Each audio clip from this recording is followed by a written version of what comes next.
Jean-Louis, l'an passé, le climat à Bahreïn était plutôt tendu. Alors dans quel contexte cette année accueille-t-on la F1 là-bas?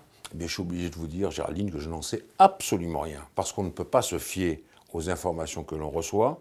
Ces informations, c'est simple, tout va bien, il n'y a pas mieux dans le meilleur des mondes. Donc c'est un peu bizarre, on verra. Moi, j'attends que les équipes soient vraiment posées là-bas pour de bon. Ça sera mercredi, en fin d'après-midi, pour avoir plus de détails là-dessus. Parce qu'on ne sait pas ce que non plus prévoit l'opposition au royaume, à la famille régnante de Bahreïn, et donc j'attends de voir là-dessus. Mais c'est vrai qu'on ne sait pas trop où on met les pieds. Et donc dans ces cas-là, Jean-Louis, finalement, l'ambiance, elle en prend réellement un coup. Oui, l'ambiance en prend un coup parce qu'au sein du paddock, une fois que vous êtes à l'intérieur du paddock, gardez, il faut dire les choses comme elles sont, vous êtes tranquille, vous ressortez, oui, est-ce que c'est moins bien ou est-ce que c'est bien? Et puis vous êtes à l'hôtel, le plus souvent coincé dans l'hôtel, pas de sortie, pas de choses amusantes, pas de découverte du pays, enfin tout ça. Donc ça c'est un petit peu problématique, oui c'est vrai, ça plombe l'ambiance. Alors, le tracé en lui-même, comment est-il et est-il apprécié des pilotes? Le tracé est pas mal, il est assez simpliste, je dois dire, parce que c'est vraiment un tracé où vous regardez 1, 2, 3, 4, 5 lignes droites. 5 lignes droites, ça fait beaucoup. Je ne sais pas si les pilotes l'apprécient vraiment, mais en tout cas, bon, il y a une ou deux courbes significatives.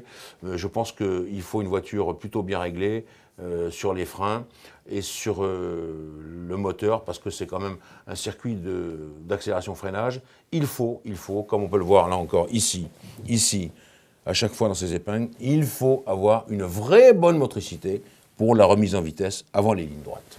Alors justement, les pneus et les freins, ce sont les deux organes qui vont prendre le plus cher, dirais-je, Oui, là-bas. le plus cher, absolument. Les pneus, et donc Pirelli ne s'y trompe pas, il y a les deux pneus les plus durs.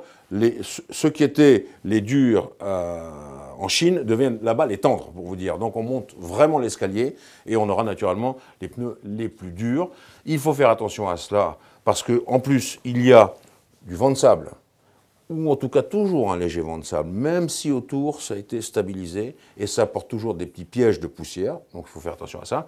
Et puis, la deuxième chose, vous l'avez dit Géraldine, c'est les freins, parce qu'au bout de ces lignes droites, il y a des freinages terribles, et souvent on casse des disques. En tout cas, sur le plan du freinage, c'est le circuit étalon avec celui de Montréal au Canada, et donc il faut faire très très attention là, frein surdimensionné au maximum. C'est le piège? Oui, c'est le piège, parce que la première année, tout le monde est allé avec la fleur au fusil, les disques ont cassé de tous les côtés. Je me souviens d'une sortie de piste de David Coulthard à l'époque qui avait failli se fracasser à cause de ça.